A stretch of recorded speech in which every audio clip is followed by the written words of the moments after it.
Richard Parker, welcome. Thank you. Richard, I'd like to start out by asking when you first started in theatre, and particularly in lighting. You didn't actually start in lighting, did you? Well, it was in the sense that I first started as a follow spotter in Cape Town, at what's now Artscape. I later became a mechanist there and then worked as a flyman, a general stagehand, as you remember, with Brickhill Burke and that. And then I was a stage manager for a while, and then I started to specialise in lighting. Right. Yeah. Okay. Now, when you first started in theatre, was that already in the era where there were lighting designers, or was it still the earlier era where it was a sort of master electrician and the director did the job? There were beginning to be, but as you say, it often was the master electrician and the director. Mm-hmm. But I think there were starting to be lighting designers then. Right. I wasn't sort of directly involved in it, so I can't really remember too well. But I think it was the beginning of the sort of lighting design era. Right. Probably. And when you first started actually taking an active interest in lighting, what was the average rig in those days? What did it look like? Oh. Well, I can remember the Alhambra rig, which was, there were probably a dozen lights in the FOH, probably a dozen on each bar, sort of above, say 4 bars above the stage, and a bit of side lighting of some description. We didn't use the side stands that we use now, that I remember. The side stands were used, but they weren't quite the way they are now. So, I mean, yeah, the Alhambra was a big theatre. There probably weren't more than about 80 lights. Right. And control lights? That was, well, there still were. When I first started in theatre, there were still the sort of old Grandmaster desks. I mean, they were hopelessly out of date, but they were still being used. Yes.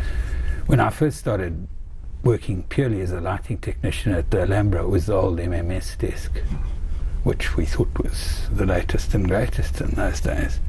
It seems laughable now, but it was. And you would then obviously been working under Joe Friedman? Yes, that's right. Right. That was one of the reasons I came to Durban, because I wanted to work under Joe. Did you have any formal training in terms of lighting? No.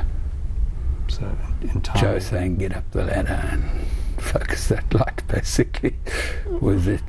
Okay, so Joe was the person you learnt yes, from mostly. I had learnt a bit in Cape Town when I was follow spotting, but which I think is a good start for a lighting person, to learn about follow spotting.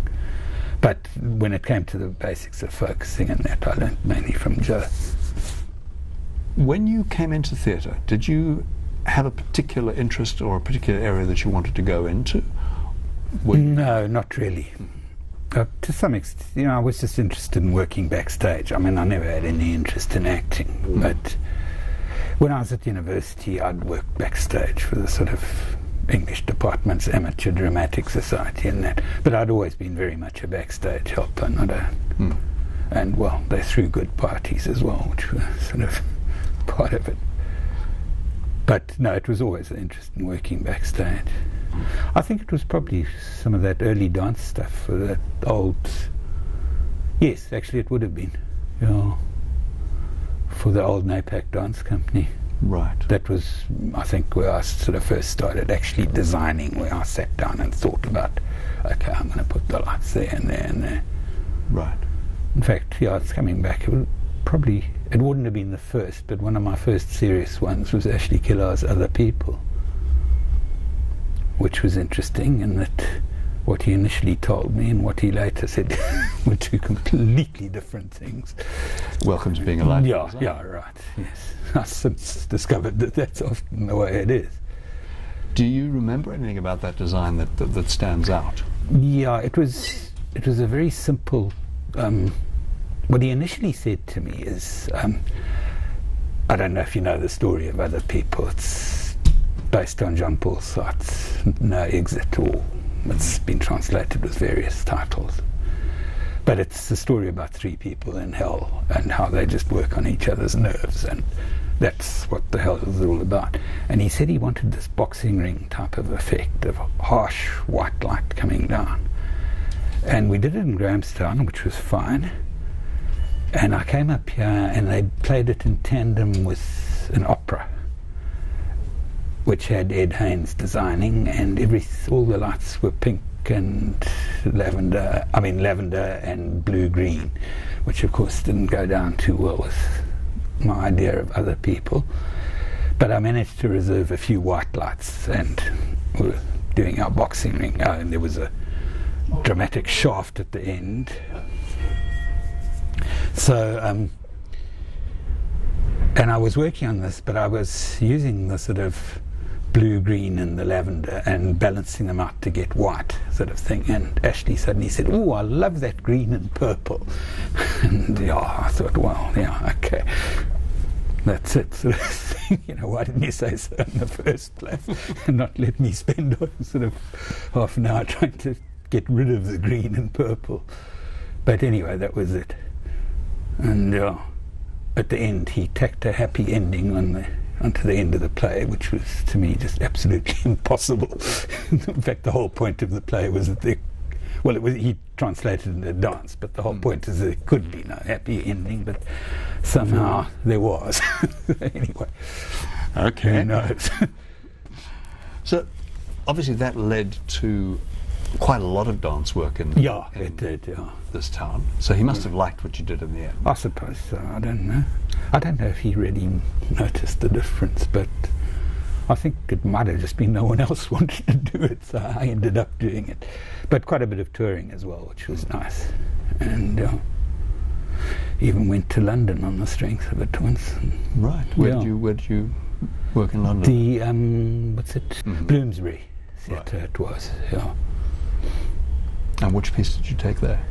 It was a sort of a mixed bag. Actually, that wasn't with the Napak Dance Company. That was with Sewela Sonke. It was a sort of mixed bag of pieces. You know, that sort of trendy stuff starts with meerkats sort of sitting and, you know, twitching their noses in the middle of the bring up one down light special and that sort of thing. Right. Add the side lights. What was your impression of working in London, having worked almost exclusively in Durban? Actually, what was strange was that it was very little different. You know, it really was. Felt like pretty much being at home, sort of thing.